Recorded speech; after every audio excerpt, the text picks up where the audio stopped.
Hello friends. आज के इस सेशन में हम कुछ महत्वपूर्ण प्रश्नों को लेकर आए हैं। चलिए चलते हैं आज के पहले प्रश्न पे। आप लोगों से एक अनुरोध है कि आप लोग ज़्यादा से ज़्यादा इस चैनल को सब्सक्राइब करें और हमारे वीडियोज़ को लाइक करें। ठीक है, चलते हैं आज के पहले प्रश्न पर। चलिए आज का पहला प्रश्न है,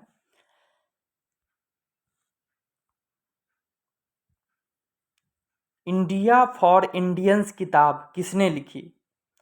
option A Chittaranjan Das, option B MG. Ranade, option C VD. Savarkar और ऑप्शन डी एस.एन. बनर्जी। यह बहुत ही इम्पोर्टेंट सवाल है। पहले क्वेश्चन को याद रखना है, इंडिया फॉर इंडियंस किताब किसने लिखी थी? तो इसका सही आंसर होगा option number A Chittaranjan Das. ठीक है, क्या होगा सही answer? Option number A Chittaranjan Das. ठीक है, चलिए नेक्स्ट क्वेश्चन पे आते हैं।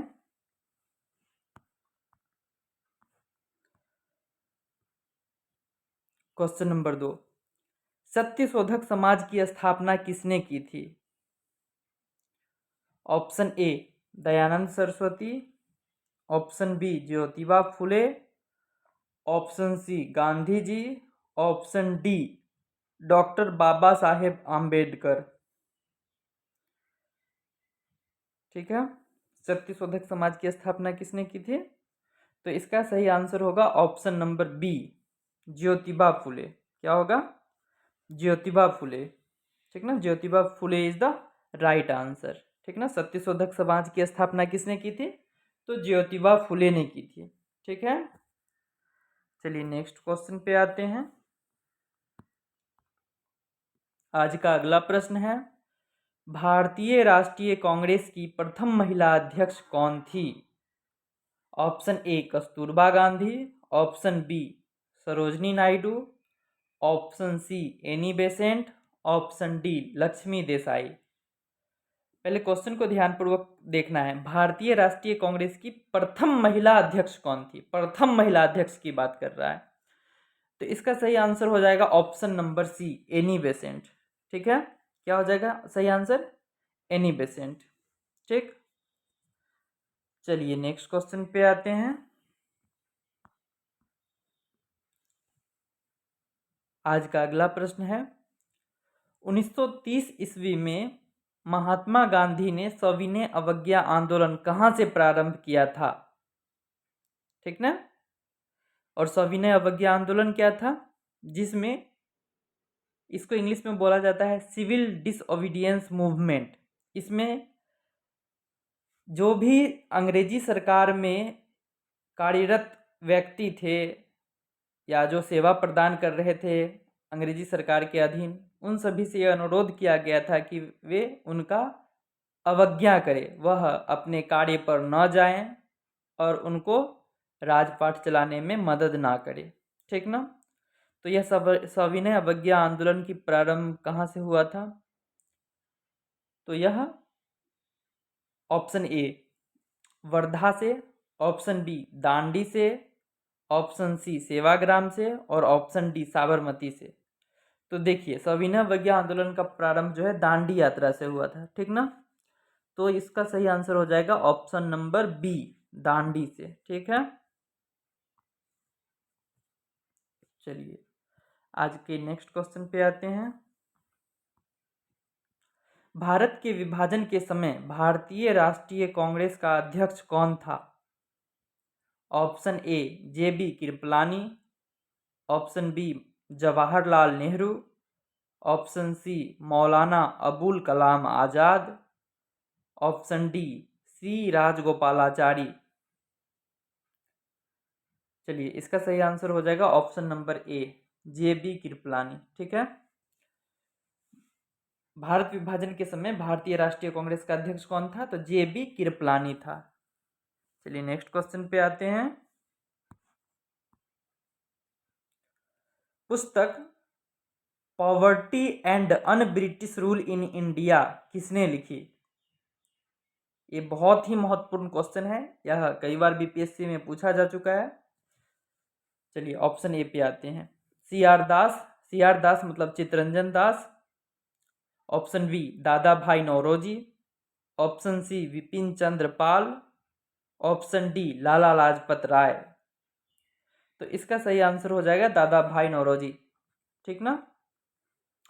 पुस्तक poverty and un British rule in India, यह पुस्तक दादा भाई नौरोजी के द्वारा लिखा गया था, ठीक है। चलिए नेक्स्ट क्वेश्चन पे आते हैं। आज का अगला प्रश्न है, सन 1936 में लखनऊ में अखिल भारतीय किसान सभा का प्रथम अध्यक्ष किसे चुना गया था? Option A Swami Sahajanand Saraswati. Option B Annie Besant. Option C Gandhi ji. Option D Jawaharlal Nehru.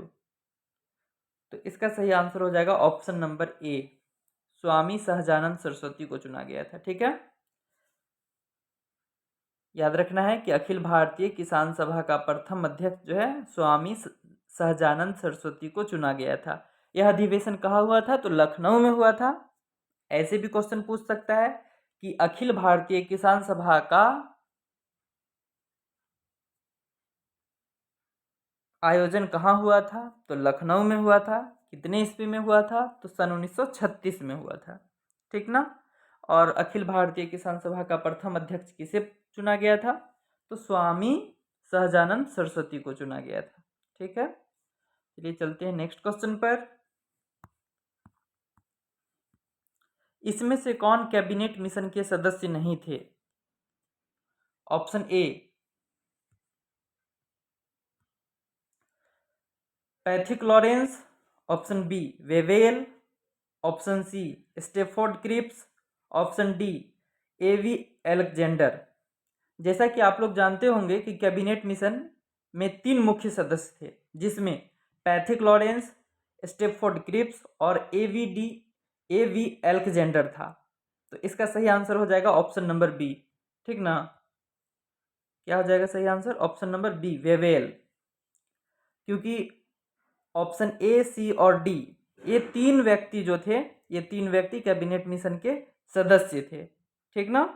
तो क्वेश्चन में पूछा गया है कि निम्नलिखित में से कौन कैबिनेट मिशन के सदस्य नहीं थे, तो इसका सही आंसर हो जाएगा वेवेल, ठीक ना। अगले प्रश्न पे आते हैं।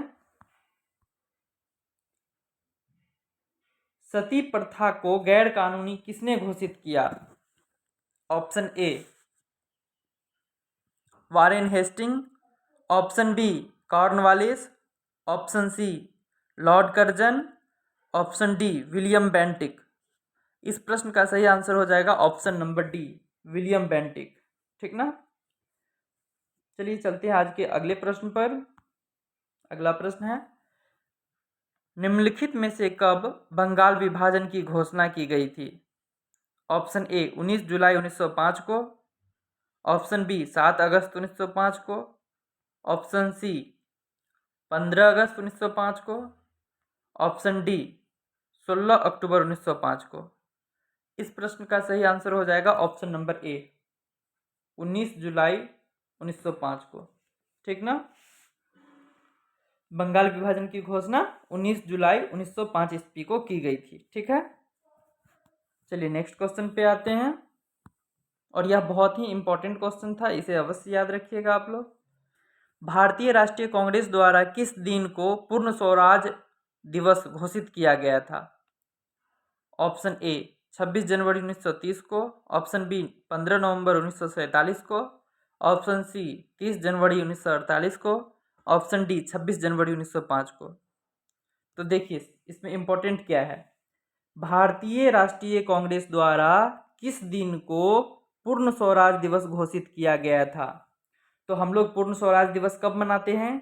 तो 26 जनवरी को, है ना। तो 26 जनवरी 1930 ईस्वी को पूर्ण स्वराज दिवस घोषित किया गया था, ठीक ना। तो इस प्रश्न का सही आंसर हो जाएगा ऑप्शन नंबर ए 26 जनवरी 1930 ईस्वी, ठीक है। नेक्स्ट क्वेश्चन पे आते हैं। किस अनुच्छेद में लिखा गया है कि इंडिया अर्थात भारत राज्यों का एक संघ होगा? ऑप्शन ए अनुच्छेद 2।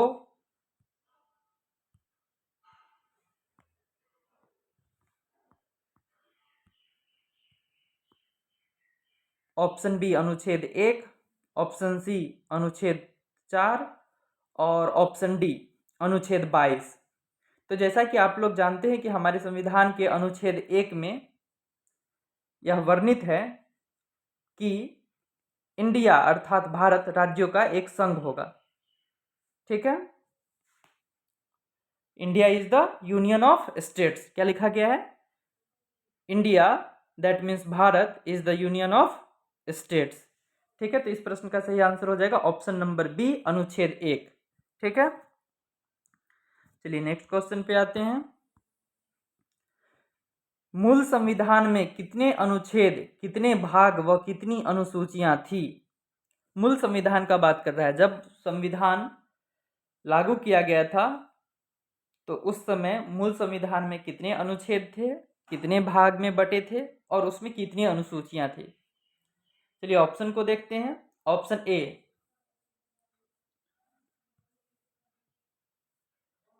395 अनुच्छेद 22 भाग 8 अनुसूचियां, 395 अनुच्छेद 22 भाग 12 अनुसूचियां, 395 अनुच्छेद 20 भाग 12 अनुसूचियां, 498 अनुच्छेद 20 भाग 12 अनुसूचियां। तो इस प्रश्न का सही आंसर हो जाएगा ऑप्शन नंबर ए।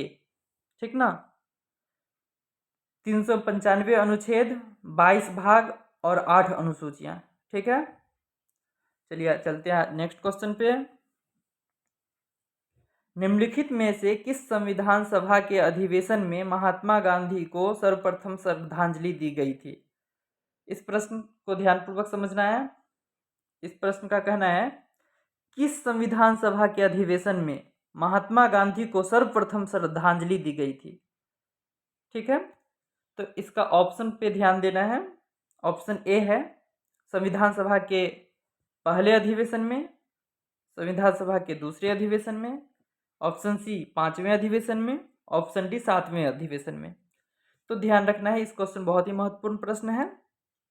संविधान सभा के 7वें अधिवेशन में महात्मा गांधी को सर्वप्रथम श्रद्धांजलि दी गई थी। ठीक ना, याद ध्यान भी रखना है, संविधान सभा के 7वें अधिवेशन में, कांग्रेस के नहीं। संविधान सभा के 7वें अधिवेशन में महात्मा गांधी को सर्वप्रथम श्रद्धांजलि दी गई थी। ठीक है, चलिए चलते हैं नेक्स्ट क्वेश्चन पे। यहाँ कुछ मिस प्रिंट है, पहले इसको ठीक कर देते हैं।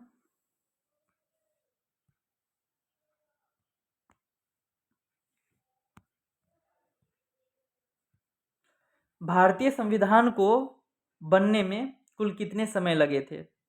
ऑप्शन ए 2 साल 11 महीने 18 दिन, ऑप्शन बी 2 साल 10 महीने 11 दिन, ऑप्शन सी 2 साल 11 महीने 10 दिन, ऑप्शन डी 2 साल 11 महीने 12 दिन। इस प्रश्न का सही आंसर हो जाएगा ऑप्शन नंबर ए। ठीक है, भारतीय संविधान को बनने में, मतलब इसके अंतिम ड्राफ्ट को तैयार करने में 2 साल 11 महीने और 18 दिन का समय लगा था। ठीक है, आज के लिए बस इतना ही। मिलते हैं अब अगले सेशन में, तब तक के लिए नमस्कार। आप लोग ज़्यादा से ज़्यादा इस चैनल को सब्सक्राइब कीजिए, हमारे वीडियोज़ को शेयर कीजिए। ठीक है, थैंक यू।